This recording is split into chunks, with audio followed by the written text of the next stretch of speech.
નમસ્તે વિદ્યાર્થી મિત્રો, આઈસીઈના ડિજિટલ પ્લેટફોર્મમાં આપનું સ્વાગત છે. મિત્રો, તમે જાણો જ છો, રોજ રાત્રે 9 વાગે કરંટ અફેરના નવા મુદ્દાઓ સાથે આપણે હાજર થઈ જ જઈએ છીએ.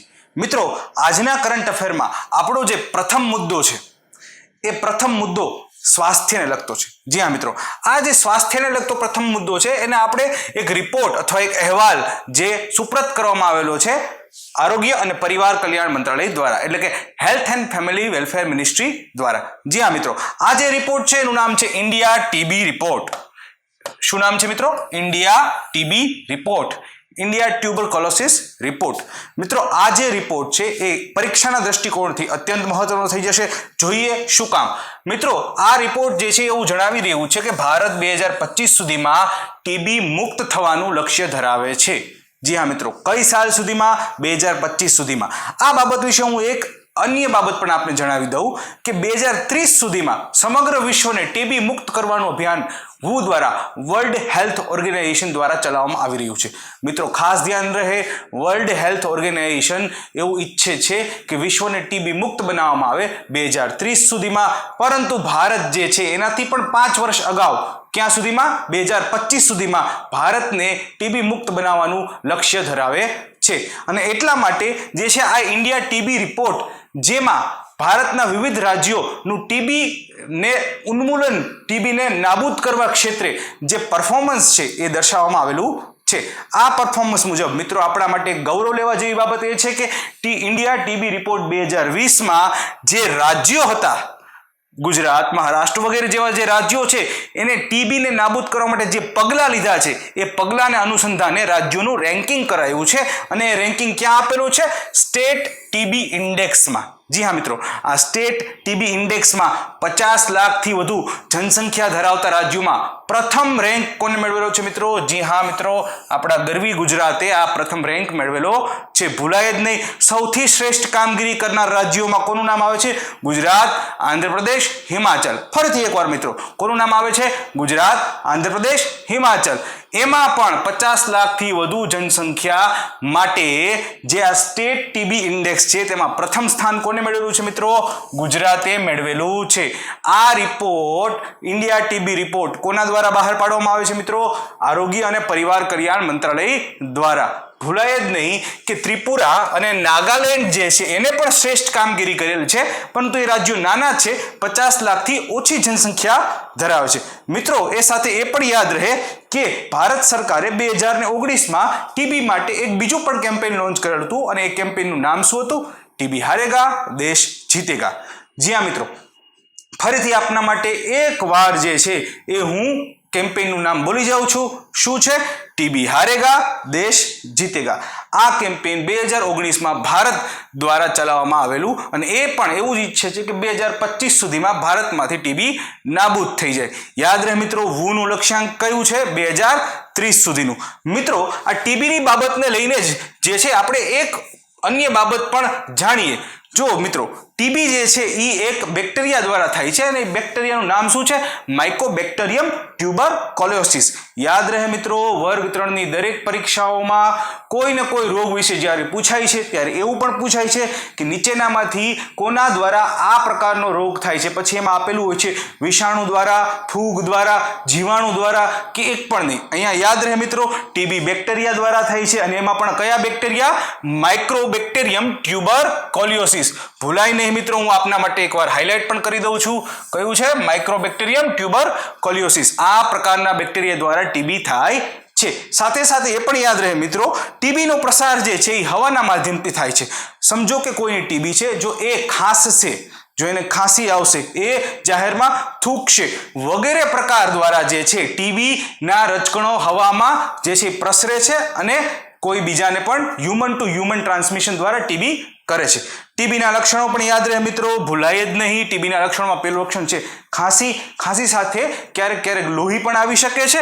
એ સાથે છાતીમાં દુખાવો, નબળાઈ, અને એ પણ ભૂલાય નહીં કે વજનમાં ઘટાડો પણ થઈ શકે છે. મિત્રો, હું ફરીથી આપના માટે ટીબીના લક્ષણો જે છે એ રિપીટ કરી દઉં છું. ખાંસી આવવી, ખાંસી સાથે ક્યારેક લોહી આવવું, વજનમાં ઘટાડો થવો, છાતીમાં દુખાવો થવો, અને નબળાઈ જેવું ફીલ થવું. ખાસ ધ્યાન રહે વિદ્યાર્થી મિત્રો, ટીબી વિશે એક વખત ફરીથી હું આપને જણાવી દઉં છું કે આ કેમ્પેઇન શું છે. India TB report. આ ઇન્ડિયા ટીબી રિપોર્ટ 2020 હાલમાં આવેલો છે. પોઈન્ટ નંબર 1 કોના દ્વારા બહાર પાડવામાં આવેલો છે? આરોગ્ય અને પરિવાર કલ્યાણ મંત્રાલય દ્વારા. પોઈન્ટ નંબર 2 ભારત 2025 સુધીમાં ટીબી નાબૂદ કરવા માંગે છે. ક્યાં સુધીમાં? 2025 સુધીમાં. ખાસ ધ્યાન રહે મિત્રો કે સ્ટેટ ટીબી ઇન્ડેક્સ પણ આ રિપોર્ટ અંતર્ગત બહાર પાડવામાં આવેલો છે, જેમાં ટીબીને નાબૂદ કરવા ક્ષેત્રે પ્રથમ ક્રમાંકે કયું રાજ્ય આવેલું છે? ગુજરાત ભૂલાય નહીં. પરંતુ જો નાના રાજ્યોની વાત કરીએ તો કયા રાજ્યો આવેલા છે? ત્રિપુરા અને નાગાલેન્ડ. હાલમાં ભારત સરકાર દ્વારા ટીબીને નાબૂદ કરવા માટે કયું કેમ્પેઇન ચલાવવામાં આવે છે? ટીબી હારેગા દેશ જીતેગા. ત્યારબાદ મિત્રો આપણે ટીબીના રોગ વિશે વાત કરી, એનું પણ એક રિવિઝન કરી લઈએ ઝડપથી. શું છે ટીબી? કયા બેક્ટેરિયા દ્વારા ફેલાય છે? તો કે માઇકોબેક્ટેરિયમ ટ્યુબરકોલિસિસ દ્વારા ટીબી ફેલાય છે. ભૂલાય નહીં, તેનો પ્રસાર હવાના માધ્યમથી થાય છે. અને ટીબીના લક્ષણો હજી એક વખત તમને જે જણાવી દઉં. શું છે? ખાંસી આવવી, ખાંસી સાથે ક્યારેક લોહી આવવું, નબળાઈ, વજનમાં ઘટાડો વગેરે જેવી બાબતો જે છે એ ટીબીના લક્ષણો છે. મિત્રો આ મુદ્દો જાણ્યા બાદ હવે આપણે આજના બીજા મુદ્દા તરફ આગળ વધીએ. બીજો મુદ્દો જે છે એ અત્યંત ઉપયોગી છે. ભારતીય કેન્દ્રીય મંત્રીમંડળ દ્વારા હાલમાં એક વટહુકમ બહાર પાડવા વિશે નિર્ણય લેવાયો છે. જ્યાં મિત્રો હું ફરીથી રિપીટ કરી દઉં છું આપના માટે. ભારતીય કેન્દ્રીય મંત્રીમંડળ દ્વારા કોઓપરેટિવ બેંકોને લઈ અને એક વટહુકમ બહાર પાડવાનું, એક ઓર્ડિનન્સ બહાર પાડવાનું નક્કી થયેલું છે. ઓર્ડિનન્સ એટલે કે વટહુકમ વિશે આપ જાણો છો. વટહુકમ બહાર પાડવાની સત્તા કેન્દ્રીય સ્તરે રાષ્ટ્રપતિને છે. આ સત્તા એને ભારતીય બંધારણના અનુચ્છેદ 123 દ્વારા, જી હા મિત્રો ફરીથી કહી દઉં છું, અનુચ્છેદ 1, 2, 3 દ્વારા આપવામાં આવેલી છે. તો આ સત્તાનો ઉપયોગ કરી કેન્દ્રીય મંત્રીમંડળે વટહુકમ જે છે એ બહાર પાડવાનું નક્કી કર્યું છે. આ વટહુકમ શેના વિશે છે? કોઓપરેટિવ બેંકો વિશે છે.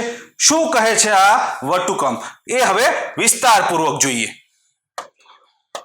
તો મિત્રો આ જે વટહુકમ છે એ એવું કહે છે કે બધી શહેરી અને બહુ રાજ્ય, જી હા મિત્રો, અર્બન અને મલ્ટી સ્ટેટ કોઓપરેટિવ બેંકો જે છે એ હવે કોના નેજા અથવા સુપરવિઝન હેઠળ કામ કરશે? આરબીઆઈના. ફરીથી મિત્રો હું જણાવી દઉં છું કે જેટલી કોઓપરેટિવ બેંકો છે એ હવે કોના નેજા અથવા સુપરવિઝન હેઠળ કામ કરશે? આરબીઆઈના.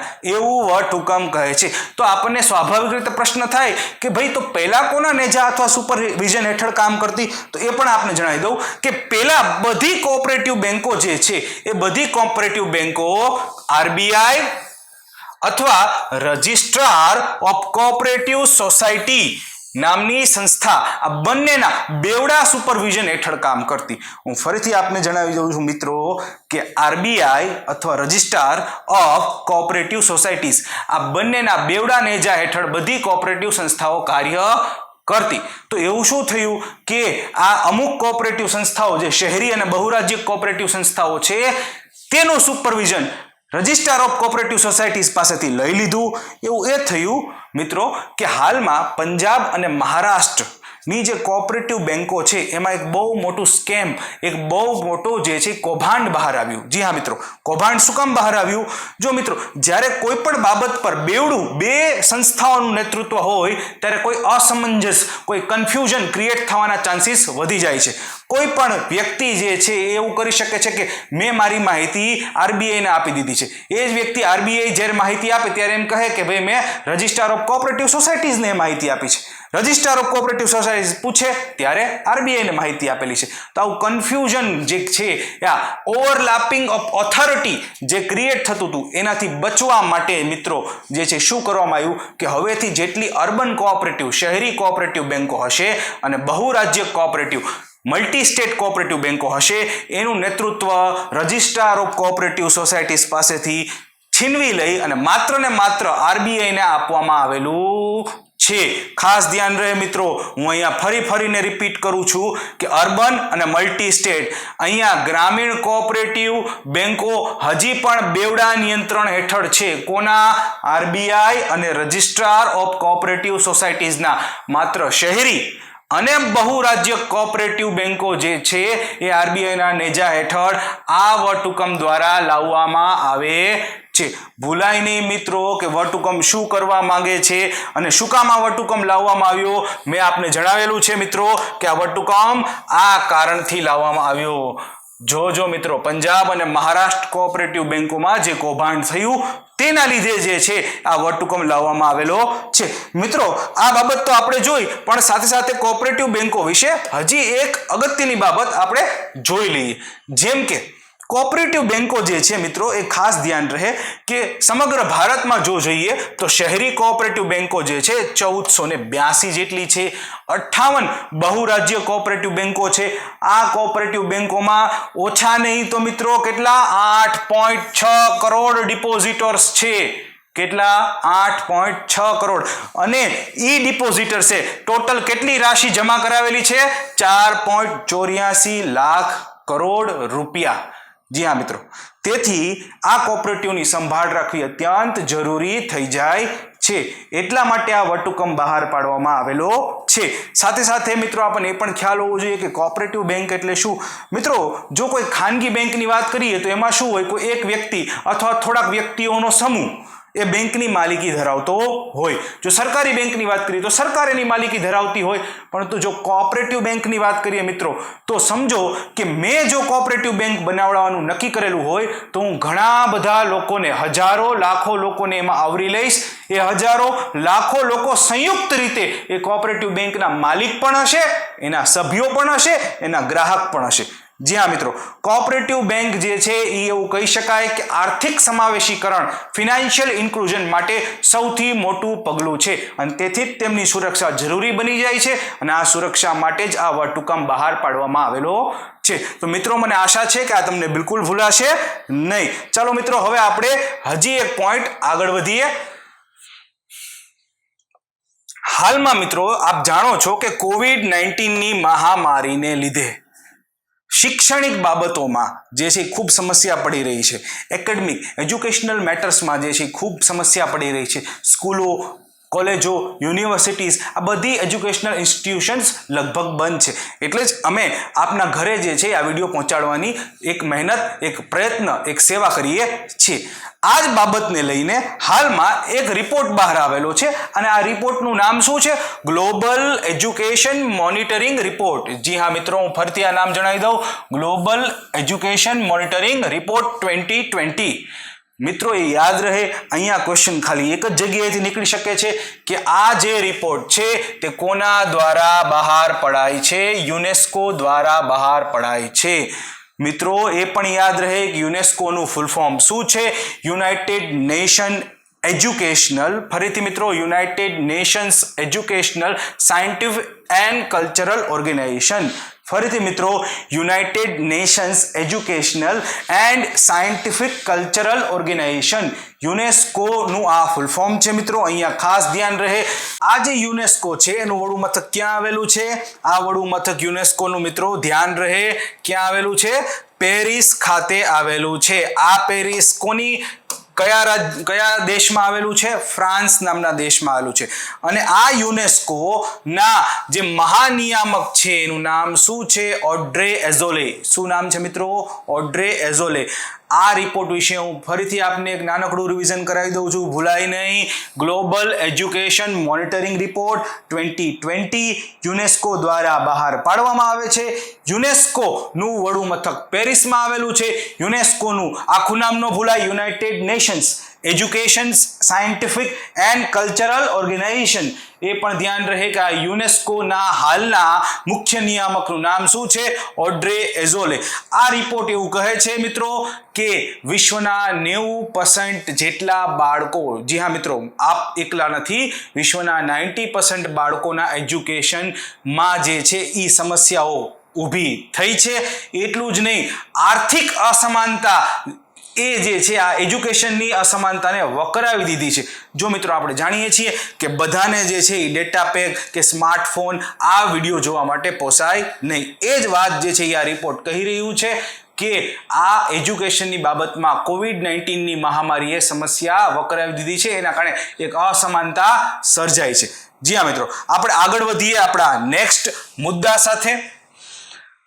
એ નેક્સ્ટ ટોપિક છે ફુગાકુ સુપર કોમ્પ્યુટર. ખાસ ધ્યાન રહે મિત્રો, વર્ગ 3 માં પરીક્ષાના દ્રષ્ટિકોણથી આ મુદ્દો અત્યંત મહત્વનો સાબિત થશે જ. શું મુદ્દાનું નામ છે? ફુગાકુ સુપર કોમ્પ્યુટર. મિત્રો, ફુગાકુ સુપર કોમ્પ્યુટર વિશે જાણીએ એ પહેલા જાણવું અગત્યનું થઈ જાય કે સુપર કોમ્પ્યુટર એટલે શું. જી હા મિત્રો, આપણે પહેલા સુપર કોમ્પ્યુટર વિશે થોડુંક જે છે એ અહીંયા સાઈડમાં જાણી લઈએ. તો મિત્રો, પ્રથમ પ્રશ્ન એ ઉદ્ભવે કે સુપર કોમ્પ્યુટર અને સામાન્ય કોમ્પ્યુટરમાં ભેદ શું છે.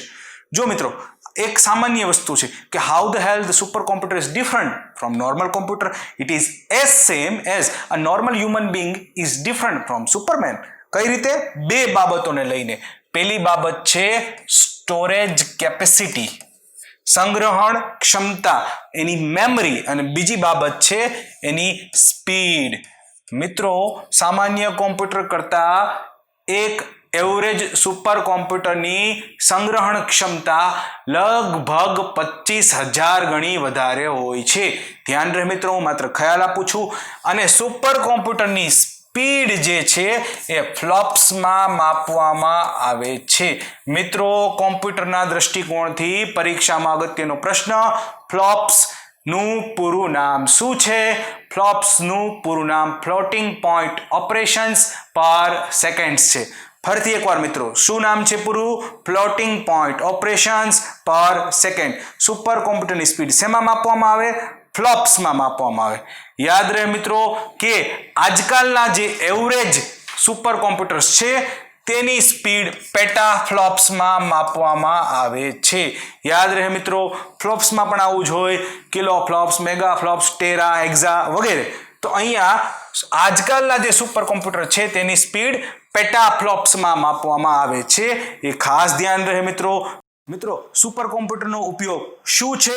તો કે હવામાનનું આંકલન કરવા માટે, તેના વિવિધ મોડેલ બનાવવા માટે, એ ઉપરાંત રોબોટિક્સમાં, ડિફેન્સ ક્ષેત્રે, સ્પેસ ક્ષેત્રે, આ વગેરે ક્ષેત્રે સુપર કોમ્પ્યુટરના અનેક ઉપયોગો છે.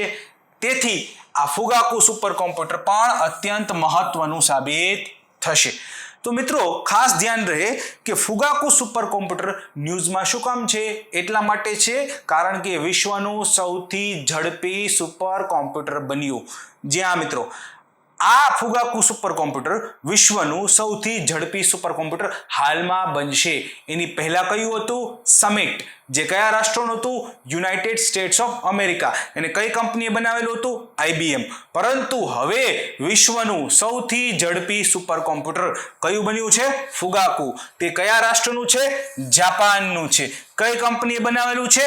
રિકેન અને ફુજિત્સુ નામની બંને કંપનીએ સંયુક્ત રીતે ફુગાકુ નામનું સુપર કોમ્પ્યુટર બનાવેલું છે, જે જાપાનનું છે. ફરી એકવાર મિત્રો, ફુગાકુ સુપર કોમ્પ્યુટર કયા રાષ્ટ્રનું છે? જાપાનનું છે. કઈ કંપનીએ બનાવેલું છે? રિકેન અને ફુજિત્સુ. આ ફુગાકુ સુપર કોમ્પ્યુટરની ઝડપ લગભગ 415 પેટા ફ્લોપ્સ જેટલી છે. જ્યાં મિત્રો, કેટલી? 415 પેટા ફ્લોપ્સ જેટલી. અને આ સુપર કોમ્પ્યુટર જાપાન જે છે એપ્રિલ 2021 સુધીમાં સંપૂર્ણ રીતે લોન્ચ કરી દેશે. જ્યાં મિત્રો, હું ફરીથી કહી દઉં છું, જાપાનના કોબે નામના શહેરમાં એપ્રિલ 2021 સુધીમાં આ સુપર કોમ્પ્યુટર કાર્યાન્વિત થઈ જશે. એ પણ ખાસ ધ્યાન રહે મિત્રો કે ભારતે પણ સુપર કોમ્પ્યુટર ક્ષેત્રે ઘણી પ્રગતિ કરી છે. જેમ કે નેશનલ સુપર કોમ્પ્યુટિંગ મિશન 2015 જે છે એ ભારતે શરૂ કરેલું. તો આપને સ્વાભાવિક રીતે થાય કે સાહેબ 2015માં શરૂ કરેલું તો અત્યારે કેમ ભણાવો છો? એટલા માટે ભણાવીએ છીએ મિત્રો કારણ કે આ મિશન 7 વર્ષ લાંબુ છે. જી હા મિત્રો, ફરીથી કહી દઉં, મિશનનું નામ ભૂલાય નહીં. નેશનલ સુપર કોમ્પ્યુટર મિશન નથી, નેશનલ સુપર કોમ્પ્યુટિંગ મિશન 2015માં શરૂ કરવામાં આવેલું. એ હેઠળ ભારત સુપર કોમ્પ્યુટર્સ બનાવવા માંગતું હતું. આપણે અહીં એક્ઝામના પર્સપેક્ટિવથી એ યાદ રાખવાનું છે કે ભારતનું સૌથી ઝડપી સુપર કોમ્પ્યુટર પ્રત્યુષ છે, જે IITM ખાતે આવેલું છે. અહીંયા IITM નું ફૂલ ફોર્મ થશે ઇન્ડિયન ઇન્સ્ટિટ્યૂટ ઓફ ટ્રોપિકલ મિટીરિયોલોજી. ફરીથી કહી દઉં છું મિત્રો, IITM નું ફૂલ ફોર્મ શું થશે? Indian Institute of Tropical Meteorology. એટલે કે વિષુવવૃત્તની આસપાસ જે છે એ હવામાન શાખા વગેરેની કામગીરી કરતી જે છે એ એક સંસ્થા છે અને એ સંસ્થા ક્યાં આવેલી છે? પુણેમાં આવેલી છે. મિત્રો ભૂલાય નહીં, ભારતનું સૌથી ઝડપી સુપર કોમ્પ્યુટર પ્રત્યુષ છે, ઇન્ડિયન ઇન્સ્ટિટ્યૂટ ઓફ ટ્રોપિકલ મિટીરિયોલોજી ખાતે આવેલું છે. પ્રત્યુષની ઝડપ 6.8 પેટાફ્લોપ્સ છે. મિત્રો કમ્પેરિઝન બિલકુલ ના કરતા, પ્રત્યુષ ભારતનું સૌથી ઝડપી સુપર કોમ્પ્યુટર, ઝડપ 6.8 પેટાફ્લોપ્સ. વિશ્વનું સૌથી ઝડપી સુપર કોમ્પ્યુટર 415 પેટાફ્લોપ્સ ફુગાકુ. જી હા મિત્રો, ભારતનું બીજું એક સુપર કોમ્પ્યુટર પણ પરીક્ષાના દૃષ્ટિકોણથી તમારે યાદ રાખવાનું છે, જેનું નામ મિહિર છે. એ હવામાન ખાતામાં આવેલું છે, જે ક્યાં આવેલું છે? નોઈડા ખાતે. મિત્રો ઘણા બધા તથ્યો થઈ ગયા, હું ફરીથી એક વખત રિપીટ કરાવી દઉં છું. સુપર કોમ્પ્યુટરની ઝડપ શેમાં માપવામાં આવે? ફ્લોપ્સમાં. ફ્લોપ્સનું પૂરું નામ શું છે? ફ્લોટિંગ પોઈન્ટ ઓપરેશન્સ પર સેકન્ડ. સુપર કોમ્પ્યુટરનો ઉપયોગ શું છે? હવામાન શાખા ક્ષેત્રે ઉપયોગ છે, ત્યારબાદ સ્પેસ ક્ષેત્રે, ડિફેન્સ ક્ષેત્રે વગેરે જેવા ક્ષેત્રોએ સુપર કોમ્પ્યુટરનો ઉપયોગ છે. હાલમાં આપણે ફુગાકુ સુપર કોમ્પ્યુટર વિશે જોઈ રહ્યા છીએ, જે કયા દેશનું છે? જાપાનનું છે. કયા દેશનું છે? જાપાનનું છે. કઈ કંપનીઓ દ્વારા બનાવવામાં આવેલું છે? રિકેન અને ફુજીત્સુ નામની કંપની દ્વારા. એની ઝડપ કેટલી છે? લગભગ 415 પેટાફ્લોપ્સ જેટલી એની ઝડપ છે. એપ્રિલ 2021 સુધીમાં જાપાનના કોબે નામના સિટીમાં કાર્યાન્વિત થઈ જશે. એ પણ ખાસ ધ્યાન રહે, ભારતે પણ આવું નેશનલ સુપર કોમ્પ્યુટિંગ મિશન શરૂ કરેલું, જે હેઠળ ભારતનું સૌથી ઝડપી સુપર કોમ્પ્યુટર પ્રત્યુષ છે. Indian Institute of Tropical Meteorology Pune ખાતે રખાયું છે.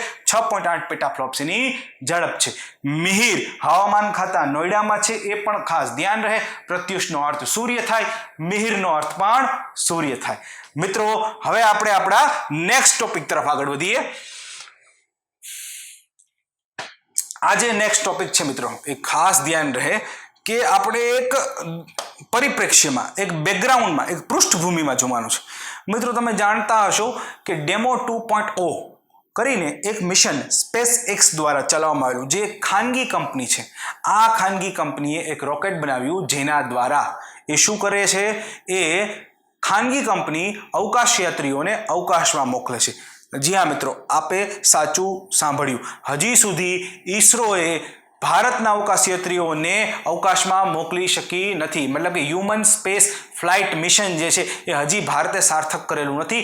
અને અહીંયા અમેરિકાની એક ખાનગી કંપની જે છે SpaceX નામની, એ આ કાર્ય કરી રહી છે. તો સ્વાભાવિક રીતે આપણે પણ એ દિશામાં જે છે વિચારવું રહ્યું. તેથી ખાસ ધ્યાન રહે મિત્રો, તેથી ભારત સરકાર એ દિશામાં વિચારી રહી છે. કેન્દ્રીય મંત્રીમંડળે મંજૂરી પણ આપી દીધી છે કે સ્પેસ બાબતોમાં, અવકાશની ટેકનોલોજીની બાબતોમાં કઈ રીતે ભારતના પ્રાઇવેટ સેક્ટરને આપણે પ્રોત્સાહન આપી શકીએ, ખાનગી કંપનીઓને પણ એમાં ઇન્વોલ્વ કરી શકીએ. એટલા માટે ખાસ ધ્યાન રહે કે અહીંયા ભારતીય અવકાશ ઇન્ફ્રાસ્ટ્રક્ચરનો ઉપયોગ ખાનગી કંપનીઓ કરી શકે, તે માટે Indian national space promotion and authorisation centre, જ્યાં મિત્રો ઇનસ્પેસ નામની એક સંસ્થા, એક સિંગલ વિન્ડો સિસ્ટમ, એક ઓર્ગેનાઇઝેશનના નિર્માણને કેન્દ્રીય મંત્રીમંડળે હાલમાં મંજૂરી આપી છે. ફરીથી એક વખત જણાવી દો મિત્રો, ભારતીય અવકાશ ઇન્ફ્રાસ્ટ્રક્ચરનો ઉપયોગ ખાનગી કંપનીઓ કરી શકે, તે માટે કેન્દ્રીય મંત્રીમંડળે એક સંસ્થા બનાવી, જેનું નામ છે ઇનસ્પેસ. ઇનસ્પેસનું ફૂલ ફોર્મ શું છે? Indian national space promotion and authorisation centre. ખાસ ધ્યાન રહે મિત્રો કે ભારતીય અવકાશ ઇન્ફ્રાસ્ટ્રક્ચરનો ઉપયોગ ખાનગી કંપનીઓ કરી શકે, તેનું ભારતીય અવકાશ ઇન્ફ્રાસ્ટ્રક્ચરનું નિર્માણ પણ કરી શકે. એનો અર્થ શું છે એ જરાક જોઈએ. મિત્રો ખાસ ધ્યાન રહે કે આ સંસ્થા જે છે, જે ઇનસ્પેસ નામની, એનો મુખ્ય હેતુ એ છે કે જો મિત્રો ઈસરો જે છે એ બહુ બિઝી છે અત્યારે. કઈ બાબતોને લઈને? તો કે ઇન્ટરપ્લેનરી એક્સપ્લોરેશન, જે આંતરગ્રહીય એક્સપ્લોરેશન હોય, મતલબ કે પૃથ્વી પરથી મંગળ પર જો કોઈ યાન મોકલવાનું થાય, પૃથ્વી પરથી ચંદ્ર પર કોઈ યાન મોકલવાનું થાય, ગુરુ પર આવતીકાલે કદાચ કોઈ યાન મોકલવાનું થાય, તો એ કામ કરવાની જવાબદારી આપણે ઈસરોને સોંપવી જોઈએ. જો કોઈ રિસર્ચ એન્ડ ડેવલપમેન્ટની જવાબદારી હોય તો એ પણ આપણે ઈસરોને સોંપવી જોઈએ. હ્યુમન સ્પેસ ફ્લાઇટ મિશન, જેમ કે ગગનયાન છે, એટલે કે ભારતીય અવકાશયાત્રીઓને અવકાશમાં મોકલવાની જવાબદારી પણ ઈસરોને સોંપવી જોઈએ. પરંતુ શું સામાન્ય સેટેલાઇટ જે છે એ અવકાશમાં મોકલવાની જવાબદારી પણ હજી પણ શું ઈસરો જ નિભાવશે? એ યોગ્ય છે? ના મિત્રો, એ યોગ્ય નથી. એ કામ ઈસરોએ કોઈ ખાનગી સંસ્થાઓને સોંપી દેવું જોઈએ. એનાથી ફાયદો શું થશે? ઈસરોના બર્ડનમાં ઘટાડો થશે, પ્રાઇવેટ કંપનીઓનું પાર્ટિસિપેશન વધશે, એફિશિયન્સી કાર્યક્ષમતા પણ આવશે. યાદ રાખો મિત્રો, જ્યાં જ્યાં પ્રાઇવેટ કંપનીઓ જાય છે ત્યાં ત્યાં કાર્યક્ષમતાઓ સામાન્ય રીતે લઈને આવે જ છે. તેથી જો પોલાર સેટેલાઇટ લોન્ચ વ્હીકલ છે, PSLV છે, બીજા જે રોકેટ અને લોન્ચિંગ ડિવાઇસીસ છે એના નિર્માણનું કાર્ય અથવા તો એને લગતા બીજા કાર્યો જે છે એ ખાનગી સંસ્થાઓને ઈસરો જે છે એ સોંપી દેશે, તો ઈસરો તેના મૂળ કાર્ય માટે જે રિસર્ચ એન્ડ ડેવલપમેન્ટનું છે, એ ઉપરાંત ઇન્ટરપ્લેનરી એક્સપ્લોરેશનનું છે, એટલે કે આંતરગ્રહીય એક્સપ્લોરેશનનું છે, એ ઉપરાંત જે છે એ હ્યુમન સ્પેસ ફ્લાઇટ મિશનનું છે, આ માટે ઈસરો ફ્રી રહી શકશે. અને આવું થાય એટલા માટે કેન્દ્રીય મંત્રીમંડળે કઈ સંસ્થાની મંજૂરી આપી છે? Indian national space promotion and authorisation centre, જેને આપણે ઇનસ્પેસ કહીશું. મિત્રો, એ ખાસ ધ્યાન રહે કે ભારતમાં એક CPSU એટલે કે સેન્ટ્રલ પબ્લિક સેક્ટર યુનિટ, ખાસ ધ્યાન રહે, સેન્ટ્રલ પબ્લિક સેક્ટર યુનિટ તો છે, એક સરકારી કંપની તો છે જ આ કાર્ય માટે, જેનું નામ છે ન્યૂ સ્પેસ ઇન્ડિયા લિમિટેડ. એ ધ્યાન રહે કે ઈસરોનો ઔદ્યોગિક હાથ છે, આ ઈસરોનો કમર્શિયલ આર્મ છે. આ કઈ સંસ્થા? New space India limited. મિત્રો, આપણે ઈસરોની એક કમર્શિયલ આર્મ વિશે સાંભળેલું હશે, જેનું નામ છે એન્ટ્રિક્સ. જી હા મિત્રો, આ એન્ટ્રિક્સ જે છે એના વિશે તો આપણે સાંભળેલું જ હશે. એવી જ રીતે ઈસરોનો બીજો કમર્શિયલ આર્મ 2019માં ક્રિએટ કરવામાં આવ્યો, જેનું નામ હતું ન્યૂ સ્પેસ ઇન્ડિયા લિમિટેડ. મિત્રો, એ સાથે આપણે જે છે એ ખાસ ન્યૂ સ્પેસ ઇન્ડિયા લિમિટેડ અને એન્ટ્રિક્સનો એક નાનકડો તફાવત પણ જોઈ લઈએ. જો બંને કમર્શિયલ આર્મ જ છે, કોના? ઈસરોના. ખાસ ધ્યાન રહે, NSIL જે છે મિત્રો, અહીંયા ન્યૂ સ્પેસ ઇન્ડિયા લિમિટેડ એ એન્ટ્રિક્સની જેમ જ ઈસરોનો કમર્શિયલ ભાગ છે. NSIL સ્થાનિક ઇન્ડસ્ટ્રીને સ્પેસ મેન્યુફેક્ચરિંગ કરી શકે તે રીતે તેની ક્ષમતામાં વધારો કરશે. જ્યારે એન્ટ્રિક્સ શું કરશે? ખાલી સેટેલાઇટની વ્યાપારિક બાબતોની ધ્યાન રાખશે. ફરીથી NSIL શું કરશે? જે ખાનગી સંસ્થાઓ, લોકલ સંસ્થાઓ છે, એ સ્પેસ મેન્યુફેક્ચરિંગ કરી શકે તે બાબતે એમનું પ્રમોશન આપશે, પ્રોત્સાહન આપશે. એ કામ NSILનું છે, જે ઈસરોનો કમર્શિયલ આર્મ છે. ઈસરોના બીજા કમર્શિયલ આર્મનું કામ શું છે? એન્ટ્રિક્સનું, કે સેટેલાઇટની વ્યાપારિક બાબતોનું ધ્યાન રાખશે. મિત્રો, તો આપણા આજના કરંટ અફેરમાં આટલું જ. રોજની જેમ ફરતી રાત્રે 9 વાગે મળીએ. ચેનલ જો સબસ્ક્રાઇબ ન કરી હોય તો ICE રાજકોટની ચેનલ સબસ્ક્રાઇબ કરી નાખજો, અને ચોક્કસથી રોજ આવા જ સરસ કરંટ અફેરના ટોપિક સાથે મળીશું. Thank you very much. Current અફેર્સની વધુ માહિતી મેળવવા માટે જોતા રહો અમારી YouTube ચેનલ ICE રાજકોટ, અને અમારી ચેનલને સબસ્ક્રાઇબ કરો અને બેલ આઇકોન પ્રેસ કરો, જેથી દરેક નવા વિડીયોની નોટિફિકેશન મેળવી શકો.